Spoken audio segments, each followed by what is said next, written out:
नमस्कार, मी दीक्षा पाटील. झी24 तासमध्ये आपल्या सगळ्यांचं स्वागत. प्रत्येक जोडप्याला वाटतं की आपलं स्वतःचं मूल असावं, पण प्रत्येक जोडप्याला नॅचरली बाळ होईल असं शक्य नाही. अशात गेल्या अनेक वर्षांपासून वैधत्वाची जी टक्केवारी आहे ती मोठ्या प्रमाणात वाढत चालली आहे. दुसरीकडे IVF ही एक अशी टेक्नॉलॉजी आहे त्याविषयी कोणाला जास्त माहिती नाही आहे किंवा अनेकांना त्याविषयी शंका कुशंका आहेत. याविषयी सविस्तर जाणून घेण्यासाठी आज आपल्यासोबत आहेत डॉक्टर रुपाली तांबे. यांच्यासोबत आज आपण IVF विषयी मिथ्स आणि त्याचे फॅक्ट जाणून घेणार आहोत. सगळ्यात आधी डॉक्टर, तुमचे झी24 तासमध्ये स्वागत. थँक्यू, धन्यवाद. माझा पहिला प्रश्न असाच आहे की IVF विषयी अनेकांना काही कल्पना नाही आहे. दुसरी गोष्ट, महिलांना असा प्रश्न आहे की 40 वर्षांपेक्षा वय जास्त असेल तेव्हाच ते IVFची ट्रीटमेंट घेऊ शकतात, त्याआधी नाही. हा एक पूर्णपणे गैरसमज आहे. बरेच जोडपे असं करतात की त्यांचं वय वाढत असतं, खूप वर्ष नॅचरली ट्राय करतात, काही साधारण ट्रीटमेंट घेतात, डॉक्टर्स बदलतात आणि तरी देखील त्यांना प्रेग्नन्सी राहत नसेल तरी देखील ते वाट बघतात की त्यांची IVF ते ट्रीटमेंट सुरू करत नाही, कारण कुठेतरी ॲक्सेप्टन्स नाही आहे. तर अशा पेशंटला माझं हे म्हणणं आहे की तुम्हाला ऑलरेडी माहिती आहे की तुम्हाला काही समस्या आहे, जसं तुमच्या दोन्ही गर्भनलिका ब्लॉक झालेल्या असतील, त्या हेल्दी नसतील, किंवा तुमच्या अंडाशयामध्ये स्त्रीबीजांची संख्या खूप कमी झालेली असेल, किंवा असं बऱ्याच वेळा होतं वेळेच्या आधी तुमची पाळी जाण्याची वेळ येते, किंवा असं होतं शुक्राणूंची संख्या मिस्टरांमध्ये खूप कमी असते, किंवा शुक्राणूंची क्वालिटी कमी असते, गती कमी असते. अशा पेशंटला आपल्याला माहिती असतं की त्यांना नॅचरली प्रेग्नन्सी राहण्याचे चान्सेस खूप कमी आहेत. मग अशामध्ये वेळ वाया घालवण्यात काही अर्थ नाही आहे. तुम्ही जसं तुमचं वय वाढणार तसं जसं तुमची स्त्रीबीजांची क्वालिटी कमी होणार, तुमच्या स्त्रीबीजांची संख्या कमी होणार आणि अशामध्ये IVFचे सक्सेस देखील कमी कमी होत राहणार. म्हणून योग्य वेळात योग्य निर्णय घेऊन तुम्हाला जर गर्भधारणा राहिली तर ते सगळ्यात उत्तम. IVF ही एक कृत्रिम किंवा अननॅचरल प्रोसिजर आहे का?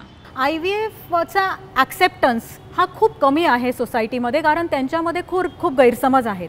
त्यांना असं वाटतं हे काहीतरी कृत्रिमरित्या बनवलेलं बाळ आहे, पण तसं मुळीच नाही आहे. IVFमध्ये तुम्ही तुमचे स्वतःचे स्त्रीबीज वापरता.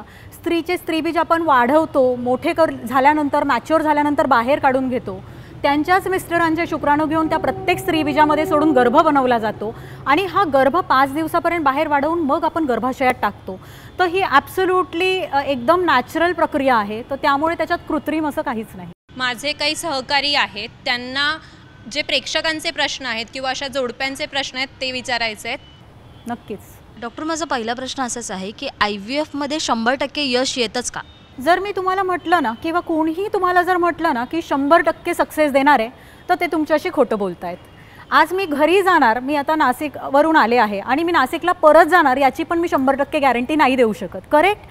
सो बेसिकली 100% हे डॉक्टरांचे प्रयत्न असतात की तुम्हाला प्रेग्नन्सी राहावी. आम्ही आमच्यातर्फे प्रत्येक छोट्या मोठ्या गोष्टीची काळजी घेतो.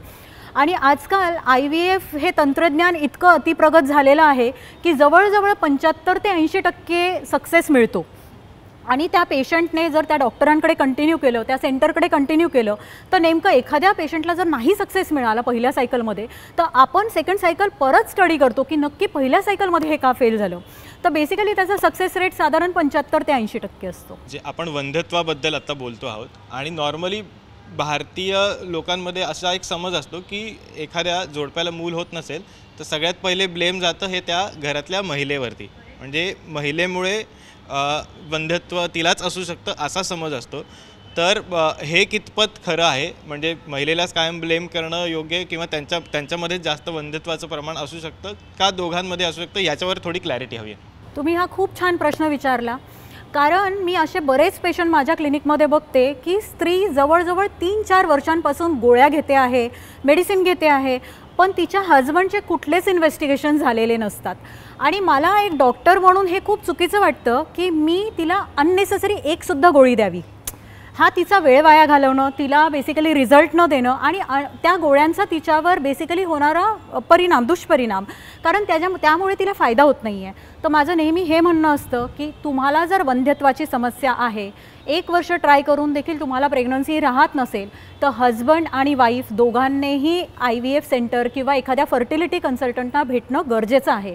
तुमची नेमकी समस्या काय आहे, नॉर्मल प्रेग्नन्सी कशी राहते, हे दोघांनी जाणून घेणं गरजेचं आहे. आणि पहिल्या व्हिजिटमध्ये जसं आपण स्त्रीच्या सगळ्या तपासण्या करतो तसंच पुरुषांच्या तपासण्या करणं, त्यांची धातू परीक्षण हे करणं अतिशय महत्त्वाचं आहे. कारण जवळजवळ 40% पेशंटमध्ये वांध्यत्वाचं कारण हे पुरुष असू शकतात. सो हे खूप महत्त्वाचं आहे की पुरुषांमध्ये वांध्यत्व आहे ह्याचा ॲक्सेप्टन्स हे मान्य करणं हे खूप गरजेचं आहे. नक्कीच. मला अजून एक प्रश्न तुम्हाला विचारायचा आहे. ज्या जोडप्यांमध्ये वंध्यत्व आढळतं अशांसाठीच IVF सजेस्ट केलं जातं का इतर जोडप्यांना पण IVF सजेस्ट केलं जातं? ओके, IVF ही प्रक्रिया वंध्यत्वासाठी तर आहेच, पण असे काही जोडपे आहेत जिथे स्त्रियांना त्यांचं उच्च शिक्षण करायचं आहे, त्यांना त्यांचे करिअर गोल्स आहेत, बाहेर देशात जायचं आहे किंवा त्यांना प्रेग्नन्सीचा सध्या प्लॅन नाही आहे. अशा स्त्रियांना त्यांचे गर्भ कमी वयामध्ये गोठवून ठेवता येतात किंवा समजा त्या लेडीचं लग्न झालेलं नसेल, तिचं लग्न करण्याचा उशिरा करण्याचा विचार असेल, अशामध्ये ती आपले स्त्रीबीज गोठवून ठेवू शकते IVF प्रक्रियेद्वारे. आता अजून असे काही पेशंट असतात दुर्दैवाने त्यांना यंग एजमध्ये कॅन्सर डायग्नोसिस होतं, जसं ब्रेस्ट कॅन्सर आहे किंवा पुरुषांमध्ये काही कॅन्सर डायग्नोज होतात. मग अशामध्ये पण ते जोडपं त्यांची किमोथेरपी किंवा रेडिएशन थेरपी किंवा एखादी सर्जरीला सामोरं जाण्याच्या आधी स्वतःचे स्त्रीबीज काढून आणि त्याच्यात मिस्टरांचे शुक्राणू मिक्स करून गर्भ गोठवू शकतात. किंवा स्त्री मॅरिड नसेल तर ती तिचे स्त्रीबीज गोठवू शकते. पुरुष ट्रीटमेंटला पुढे जाण्यापूर्वी केमोथेरपी आणि रेडिएशनमुळे शुक्राणू किंवा स्त्रीबीजांची क्वालिटी खराब होते, त्यामुळे शुक्राणू गोठवून ठेवू शकता. तर मग त्यामुळे IVF हे फक्त वंध्यत्वासाठी नाही तर असे काही लोक आहेत ज्यांच्यासाठी एक वरदान आहे. IVF ही खूप खर्चिक गोष्ट आहे, म्हणजे असा अनेकांचा समज आहे, तर यात किती सत्य आहे? IVF हे खर्चिक आहे हे मी मुळीच मान्य करणार नाही, कारण आपण प्रत्येक वर्षी एखादा दागिना बनवतो, प्रत्येक स्त्री बनवते, करेक्ट. आज कुठलाच दागिना 1-1.5-2 लाखापेक्षा कमी येत नाही, करेक्ट. तो दागिना आपण किती दिवस घालतो, जेव्हा घालतो तेव्हा तो आनंद देतो, पण एक मूल तुमच्या जीवनामध्ये पूर्णपणे परमनंट तुम्हाला एक आनंद देणार आहे, बरोबर. आणि IVF ही तशी काही खूप खर्चिक प्रक्रिया नाही आहे, पण अर्थात तुम्ही ट्रीटमेंट कुठे करताय त्यावरही अवलंबून आहे. काही असे सेंटर्स आहेत जे की खूप ट्रान्सपरंट आहे, म्हणजे ते पूर्ण पारदर्शकता तिथे असते, तुम्हाला नेमके चांगल्या क्वालिटीचे उत्तम क्वालिटीचे इंजेक्शन्स दिले जातात. अर्थात IVFमध्ये जे मटेरियल वापरले जातात ते बऱ्यापैकी बाहेरून देशातून आणले जातात, काही मीडियाज बाहेर देशातून आणले जातात, बेस्ट क्वालिटीचे ड्रग्ज वापरले जातात, तिथे थोडाफार खर्चामध्ये फरक येऊ शकतो. पण IVF न परवडणारी अति खर्चिक प्रक्रिया आहे हे चुकीचा समज आहे. म्हणजे आपण IVF कुठल्याही वयात करू शकतो का? IVF आपण खरं बघितलं तर कुठल्याही वयात करू शकतो, पण आपण सगळे एका नियमाने कायद्याने बांधील आहोत. तर आजकाल जे ARTचे नवीन नियम आहेत त्यामध्ये स्त्रीचं वय 21 वर्षाच्या पुढे असलं पाहिजे. स्त्रीचं वय जर 50पेक्षा जास्त असेल तर IVF आपण त्यांच्यामध्ये करत नाही, कारण हे बघा आपण त्यांना बाळ द्यायचं आहे, पण बाळ देऊन आपल्याला कॉम्प्लिकेशन नाही क्रिएट करायचे आहेत, म्हणून 50 हे लिमिट आहे स्त्रीचं. पुरुषांमध्ये देखील 55 वय हे मॅक्सिमम वय आहे जोपर्यंत आपण IVF करू शकतो. की IVFमध्ये खूप वेदना होतात, तर त्यात किती तथ्य आहे? हा बऱ्यापैकी गैरसमज आहे. बरेच माझे पेशंट येतात आणि ती स्त्री खूप घाबरलेली असते, तिला असं वाटतं की मला कुठल्या तरी एकदम अवघड प्रोसिजरमधून जायचं आहे आणि मला खूप दुखणार आहे. तर हे बघा, IVFमध्ये पाळीच्या 2-3 दिवसापासून त्या स्त्रीला काही इंजेक्शन सुरू होतात. हे सगळे इंजेक्शन वॉटर सोल्युबल असतात, त्यामुळे ते पेनफुल नसतात आणि अगदी छोट्याशा निडलने दिले जातात. छोटीशी इन्सुलिन सिरिंज असते जे डायबिटिक पेशंट घेतात स्वतः इंजेक्शन, तसेच इंजेक्शन हे असतात. बरेच पेन अवेलेबल आहे, पेशंट स्वतः आपल्या हाताने पोटावर इंजेक्शन घेऊ शकतात. इंजेक्शनचं जे पेन होणार तितकं पेन IVFमध्ये असणार. नंतर स्त्रीबीज काढण्याची जी प्रक्रिया असते त्याला आपण ओव्हम पिकअप असं म्हणतो. त्या प्रक्रियेमध्ये पेशंटला ॲनेस्थेसिया दिला जातो, भूल दिली जाते, त्यामध्ये एक टाका लागत नाही, त्यामध्ये ब्लिडिंग होत नाही. पेशंट सकाळी 7-8 वाजता क्लिनिकमध्ये येते, दुपारी 2 वाजेपर्यंत घरी पण जाते. तर ती प्रक्रिया देखील पेनलेस प्रक्रिया आहे. गर्भस्थलांतर म्हणजे गर्भाशयात टाकण्याची प्रक्रिया, एम्ब्रियो ट्रान्सफर ज्याला आपण म्हणतो, त्यामध्ये पण एका छोट्याशा प्लास्टिकच्या ट्यूबद्वारे सोनोग्राफीत बघून ते गर्भाशयात टाकले जातात. तर तसं बघितलं तर IVF ही अजिबातच पेनफुल प्रक्रिया नाही आहे. त्या मानाने मी म्हणेल की डिलिव्हरी ही तर खूप खूप पटीने पेनफुल प्रक्रिया आहे. तर IVF पेनफुल आहे हा गैरसमज आहे. आणि यामध्ये बेड रेस्ट करावा लागतो, तर याबद्दल तुम्ही काय सांगाल? माझे बरेचसे पेशंट्स आहेत जे IT प्रोफेशनल्स आहेत आणि त्या ज्या मुली आहेत ना त्यांना त्यांचा जॉब खूप महत्त्वाचा आहे. म्हणजे लिटरली मी त्यांचं सोनोग्राफी करते आहे आणि त्या त्यांच्या फोनवर ऑनलाईन आहेत, असेही माझे खूप पेशंट्स आहेत. ठीक आहे, त्यांना माझा सल्ला असतो की तुम्ही प्लीज तुमचा जॉब सोडू नका आणि तुम्हाला घरी राहण्याची अजिबात गरज नाही आहे, बेड रेस्टची कुठेच गरज नाही आहे. म्हणजे पूर्वीच्या काळी जेव्हा IVF खूप नवीन होतं ना, तेव्हा बेड रेस्ट ॲडवाईस केली जायची. पण आता अगदी नॉर्मल ॲक्टिव्हिटी आपण त्यांना कंटिन्यू करायला लावतो. फक्त तुम्ही खूप एक्झर्शन होईल, खूप थकाल, तुमची खूप दमछाक होईल, असं काही करू नका. पण बेड रेस्टची अजिबात गरज नाही आहे. मॅम, माझा प्रश्न असा आहे की IVFमध्ये पेशंटला ॲडमिट व्हावं लागतं. IVFमध्ये तुम्हाला एक दिवस पण ॲडमिट व्हावं लागत नाही. ह्या सगळ्या डे केअर प्रोसिजर्स असतात आणि हे सगळे डे केअर सेंटर्स असतात. स्त्री बीज काढण्याची जी प्रक्रिया असते, जसं मी म्हटलं, ती अंडर एनेस्थेसिया केली जाते. पेशंट सकाळी 7-8 वाजता क्लिनिकमध्ये येतात. त्यांची प्रोसिजरला साधारण अर्धा ते 1 तास लागतो आणि त्याच्यानंतर आपण 4-1 तास पेशंटला ऑब्झर्व करतो. सगळं छान असेल, पेशंट 2 वाजेपर्यंत घरी जातात. एम्ब्रिओ ट्रान्सफरची प्रक्रिया तर त्याहूनही सोपी आहे. त्याच्यामध्ये तर भूल पण दिली जात नाही. फक्त सोनोग्राफीद्वारे, अंडर सोनोग्राफी गायडन्स, आपण गर्भाशयाच्या तोंडाद्वारे एक छोटीशी प्लास्टिक ट्यूब टाकून त्याद्वारे गर्भमध्ये सोडले जातात. त्या दिवशी पेशंट साधारण 8-9 वाजता क्लिनिकमध्ये येतात, दुपारी 2-2:30 वाजेपर्यंत घरी जातात. तर त्यामुळे ॲडमिट होण्याची काही गरज नाही आहे. नक्कीच मॅडम, आत्ता तुम्ही जो विषय सांगितलात, प्रोसेसबद्दल तुम्ही सांगितलं, तर त्याच्याबद्दल एक शंका मनात उपस्थित होते. ती म्हणजे ह्या सगळ्या प्रोसेस जेव्हा डॉक्टर म्हणून तुम्ही किंवा क्लिनिक म्हणून तुम्ही जेव्हा करत असतात, तेव्हा एखादा गर्भ ज्यांचा आहे त्यांच्या व्यतिरिक्त कोणा दुसऱ्याला जाण्याची शक्यता किंवा स्पर्म्स असतील किंवा स्त्रीबीज असतील, त्याचं एका माणसाचं देणं आहे पण त्यांच्याऐवजी दुसऱ्याच पेशंटला दिलं गेलं आहे. हे सगळे कॉम्प्लिकेशन्स होऊ नये म्हणून तुम्ही काय डॉक्टर म्हणून काळजी घेतात, त्याबद्दल थोडं जाणून घ्यायचं. हा तुमचा खूप चांगला प्रश्न आहे, कारण ही शंका बऱ्याच पेशंटच्या मनात असते आणि म्हणून ते ट्रीटमेंट सुरू करत नाही. आणि काही असे मूवीज पण आले आहेत ज्यामुळे हा गैरसमज थोडा पेशंटच्या मनामध्ये जास्तच वाढलेला आहे. पण एक IVF सेंटर जे इतकं स्टँडर्ड IVF सेंटर आहे, जसं नोवा फर्टिलिटी सेंटर, आम्ही प्रत्येक स्टेपला इतकी काळजी घेतो. जसं पेशंट एंटर होतो त्याच वेळेस त्यांना एक कोड दिला जातो, याला आपण RI विटनेसिंग असं म्हणतो. आता हा कोड त्या पर्टिक्युलर पेशंटसाठी प्रत्येक सॅम्पल त्यांचं जिथेही वापरलं जाईल, त्यांचे जे पण कंटेनर असतील, त्यांच्यासाठी ज्या पण डिश असतील, त्यावर तो एक बारकोड असतो. आणि रेडिओ फ्रिक्वेन्सी आयडेंटिफिकेशन असं आपण म्हणतो. तर ज्याही ठिकाणी त्यांचं सॅम्पल वापरले जाणार आहे तिथे आपोआप त्यांचा कोड रीड होतो आणि ते क्रॉस चेक होतं की हे सॅम्पल ह्या पर्टिक्युलर पेशंटचंच आहे. तसंच आपण ह्युमन म्हणजे एम्ब्रिओलॉजिस्ट जे असतात, आमचे भ्रूणतज्ज्ञ असतात, ते नेहमी एकटे काम नाही करत, त्यांच्याबरोबर अजून एक असिस्टंट एम्ब्रिओलॉजिस्ट असतात. तर त्यामुळे कधीही कुठलं सिमेन सॅम्पल हँडल करायचं आहे किंवा मग स्त्रीबीज जेव्हा ते वेगळे करत असतात किंवा गर्भ जेव्हा गोठवलेले बाहेर काढले जातात, तेव्हा नेहमी एक विटनेस असतो, त्यांच्या सिग्नेचर्स घेतल्या जातात. आणि RI रिडिंगमुळे तुमची कुठली चूक होईल किंवा काही गर्भ मिक्स होतील अशी शक्यताच नसते. आणि प्रत्येक वेळेस एका पेशंटचं सॅम्पल एका वेळेला ते प्रोसेस करतात, एका वेळेला 5-5 सॅम्पल करताय असं आपण करत नाही. तसंच जेव्हा गर्भ बनवण्याची प्रक्रिया सुरू होते त्यासाठी जे इन्क्युबेटर्स असतात, ते इन्क्युबेटर एक चेंबर एका पेशंटसाठी वापरले जातं. एका चेंबरमध्ये 2 पेशंटचे सॅम्पल कधीच ठेवले जात नाही. तर त्यामुळे गर्भ मिक्स होतील, आमचे गर्भ दुसऱ्याला दिले जातील, हा एक फक्त गैरसमज आहे. IVFमध्ये नेहमी ट्विन किंवा जुळीच मुलं होतात का? IVFमध्ये ट्विन्स होतात हे बरोबर आहे, पण दरवेळेसच होतील असं नाही. बेसिकली हे क्लिनिशियन, डॉक्टर आणि पेशंट आधी डिस्कस करतात. पुन्हा पेशंटची कंडिशन कशी आहे, त्यांचं गर्भाशयाची कपॅसिटी किती आहे, गर्भाशयाचं तोंड किती मोठं आहे, यानुसार डिसिजन घेतला जातो क्लिनिशियनद्वारे की ह्या पर्टिक्युलर गर्भाशयामध्ये एक गर्भ टाकणं योग्य आहे की 2 गर्भ. काही पेशंट्स असतात ज्यांना ट्विन्स हवे असतात, पण जर त्यांच्या गर्भाशयाची कपॅसिटी नसेल तर आपण त्यांना तसं समजावून सांगतो की नाही, तुमचं गर्भाशय 2 गर्भ नाही घेऊ शकणार. आणि नोव्हामध्ये आमचा हा प्रयत्न असतो की आम्ही सिंगल एम्ब्रिओ ट्रान्सफर करू, कारण एक सिंगल बाळ जे असतं ना ते कमी कॉम्प्लिकेशन्स असतात.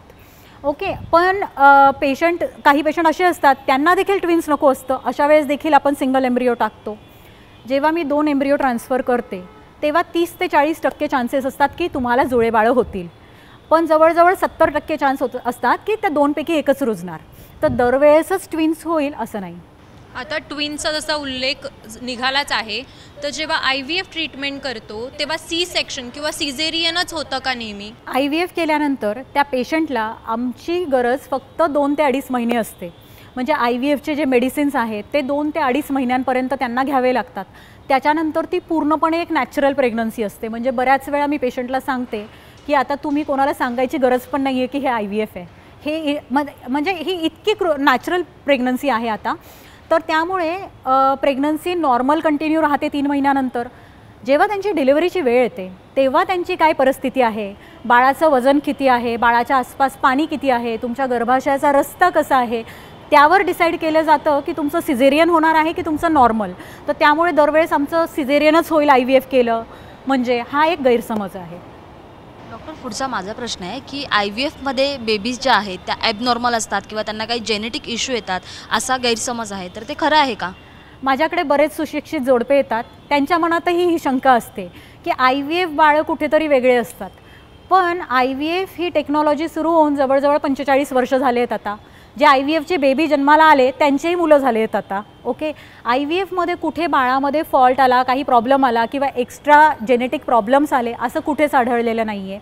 इनफॅक्ट मी तर म्हणेल की IVFमध्ये जेनेटिकली नॉर्मल बाळ होण्याची शक्यता जास्त असते, कारण त्याच्यामध्ये एक ॲडव्हान्स टेक्नॉलॉजी आहे, त्याला आपण PGTA म्हणतो, प्री इम्प्लांटेशन जेनेटिक टेस्टिंग. म्हणजे तुमच्या गर्भाचे काही सेल्स आपण काढून घेतो आणि ते चेकिंगसाठी पाठवतो की त्याच्यातले क्रोमोझोम्स, त्याच्यातले गुणसूत्र नॉर्मल आहेत की नाही. आणि जर गुणसूत्र नॉर्मल असतील त्या एम्ब्रिओला आपण युप्लॉइड एम्ब्रिओ म्हणतो. तोच एम्ब्रिओ आपण ट्रान्सफर करतो. इनफॅक्ट आपण सिलेक्ट करू शकतो की सगळ्यात हेल्दी एम्ब्रिओ कोणता आहे आणि मग ट्रान्सफर करतो. तर जेनेटिक ॲबनॉर्मॅलिटी येण्याची शक्यता खूपच कमी आहे. आता पुढचा प्रश्न असा आहे की IVF केल्यानंतर स्त्रियांची पाळी लवकर जाते का? असं बऱ्याच स्त्रियांच्या मनात असतं की IVFमध्ये आमचे सगळे स्त्रीबीज काढून घेतले जातील, राईट, आणि मग आमची पाळीच येणार नाही, असं बऱ्याच स्त्रियांच्या मनात असतं. पण तसं नाही आहे. जेव्हा स्त्री आमच्याकडे 2ऱ्या-3ऱ्या दिवशी येते, आम्ही त्यांचं सोनोग्राफी करतो. त्या पर्टिक्युलर महिन्यात काही स्त्रीबीज वाढायला सुरुवात झालेली असते. IVFमध्ये आपला प्रयत्न असतो की ते सगळे स्त्रीबीज आपण वाढवावे, राईट. आपण ते सगळे वाढवतो आणि बाहेर काढून घेतो. तर ते फक्त त्या महिन्यातले स्त्रीबीज आहेत, असं नाही आहे की त्यांच्या अंडाशयातले सगळे स्त्रीबीज आहेत. समजा नॅचरलमध्ये काय होतं, असंच होतं, सगळे स्त्रीबीज वाढायला लागतात, त्यातलं एक मोठं होतं, बाकीचे नष्ट होतात. आपण काय करतो आहे, आपण ते नष्ट नाही होऊ देते, आपण त्यांना वाढवून बाहेर काढतो आहे. तर त्यामुळे तुमचं काही अंडाशयातला साठा संपणार नाही आहे, तुमची पाळी काही जाणार नाही आहे लवकर. तुमची ज्या वयात पाळी जाणं आहे नॅचरली त्याच वयात जाणार. सगळेच IVF सेंटर हे सारखे असतात की नोवा IVF सेंटर त्याच्यापेक्षा कसं वेगळं आहे? जेव्हापासून मी नोवामध्ये काम करते ना, मला रात्रीची शांत झोप लागते. यावरून तुम्ही समजू शकता की बेसिकली खूपच पारदर्शक आणि खूपच इथिकल सेंटर आहे. म्हणजे पेशंट जो आहे ना तो पूर्णपणे सॅटिस्फाईड होतो की मला जे सांगितलं, मला जो शब्द दिला त्याचप्रमाणे माझी ट्रीटमेंट झाली. मला एक्स्ट्रा मेडिसिन दिले गेले वगैरे असं कुठेही कुठल्याच स्टेपला त्यांना स्वतःला वाटणार नाही. मला कधी मध्ये कुठेतरी मला एक्स्ट्रा पैसे भरायला लावले नाही. तुम्ही पहिल्यांदा येणार, तुम्हाला पूर्ण आयडिया दिली जाणार की तुमची ट्रीटमेंट कशी होणार आहे, तुम्हाला यासाठी किती खर्च लागणार आहे. कारण हे बघा, IVFसाठी पेशंट शारीरिकरित्या, मानसिकरित्या आणि फायनान्शियली रेडी असला पाहिजे. पण तिथे जर कुठे त्यांच्या विश्वासाला जर तडा गेला ना तर मग त्या पेशंटचा विश्वास जातो. महत्त्वाचं म्हणजे नोवा सेंटरमध्ये आम्ही सगळ्या लेटेस्ट टेक्नॉलॉजीज आहेत, जसं RI विटनेसिंग सिस्टम आहे, सगळीकडे नाही आहे. तुमचे गॅमेट मिक्सिंग ना व्हावं यासाठी जी पण आम्ही काळजी घेतो आहे, किंवा बेस्ट क्वालिटीचे इन्क्युबेटर्स आहेत आणि बेस्ट इन्फ्रास्ट्रक्चर आहे लॅबचं. सगळ्या आता जसे 66 सेंटर आहेत आमचे, सगळ्या सेंटरमध्ये एकसारख्या क्वालिटीचे लॅब आहेत. म्हणजे असं नाही होणार की तुम्ही आता मुंबईमधून पुण्याला गेले तर तुम्हाला लॅब स्टँडर्ड वेगळे मिळतील. दुसरी गोष्ट, तिथले जे क्लिनिशियन्स आहे किंवा तिथला जो स्टाफ आहे, तिथले जे भ्रूणतज्ज्ञ आहेत, त्यांच्या सिलेक्शनसाठी हे अतिशय स्ट्रिक्ट क्रायटेरियाज आहेत. म्हणजे एक्सपिरियन्स क्लिनिशियन असणं, एक्सपिरियन्स भ्रूणतज्ज्ञ असणं हे खूप महत्त्वाचं आहे तुमच्या रिझल्टसाठी. तर ह्या सगळ्या गोष्टी तिथे एन्श्युअर केल्या जातात. तर बेसिकली नक्कीच मी म्हणेल की IVF सेंटर नोवा हे बेस्ट आहे फॉर दॅट मॅटर. म्हणजे मी स्वतः तिथे एक क्लिनिशियन म्हणून काम करून खूप सॅटिस्फाईड आहे. थँक्यू डॉक्टर, तुम्ही आला. ज्या जोडप्यांना नक्कीच म्हणजे मुलं होत नसतील किंवा त्यांना सेकंड बेबी प्लॅन करायचं आहे, त्याच्याविषयी काही शंका कुशंका असतील त्या दूर झाल्या असतील, तुम्ही इथे आलात. सगळ्यांना ज्यांना गरज आहे त्यांना ही माहिती पुरवली, त्यासाठी पुन्हा एकदा थँक्यू. धन्यवाद. पाहत राहा झी 24 तास.